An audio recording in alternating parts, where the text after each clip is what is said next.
welcome back. Gonna try to do another video here.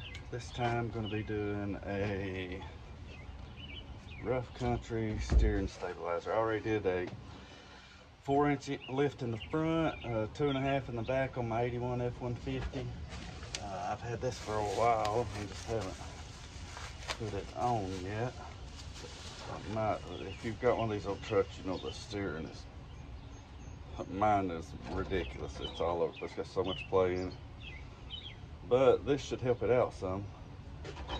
Got all the parts here, instructions to read. So I'm gonna get to reading it and get what I need, and I'll meet you under the truck. Okay, we got all of our stuff out and instructions out, and the instructions are horrible. So I guess I'm going to probably watch a YouTube video. Okay, so far we have the straps in here. The long one comes closer to the driver's side, and the bolt goes through, lock, washer, and nut.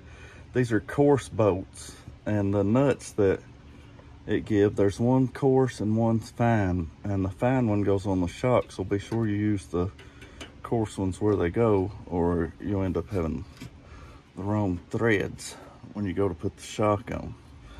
Do a little research to figure this out. The instruction says follow the instructions on the bag, but there is no instructions on the bag, so I have to do some research to figure out how it goes.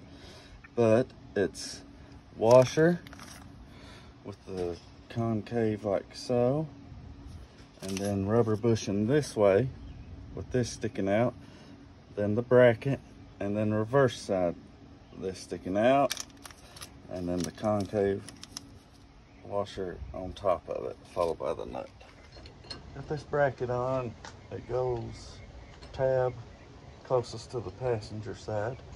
It'll flip up like so, and we have to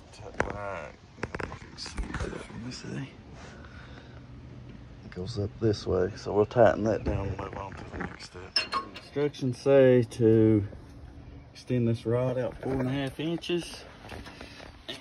Down there.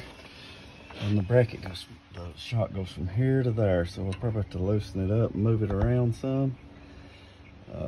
But we'll try to get that in there. Okay, here's the new one. Let's see if we can get in here.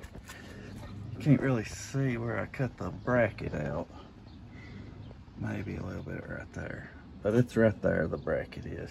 I had to cut out so these would fit better in there. It's very simple. Make sure you use the coarse nuts on the bracket and the fine on the shock, and it was pretty simple. Thanks for tuning in, guys. I think next up I'm probably going to do the tie rod and links. I've got a lot of stuff coming up that I can make some pretty cool videos of. I'm going to do a clutch and pressure plate and throw out bearing. I'm going to do that. The tie rod links. What else? A couple more things. And I got a couple things that I've done that I'm going to do just a talk through video of. But thanks for tuning in. Be sure to like and share.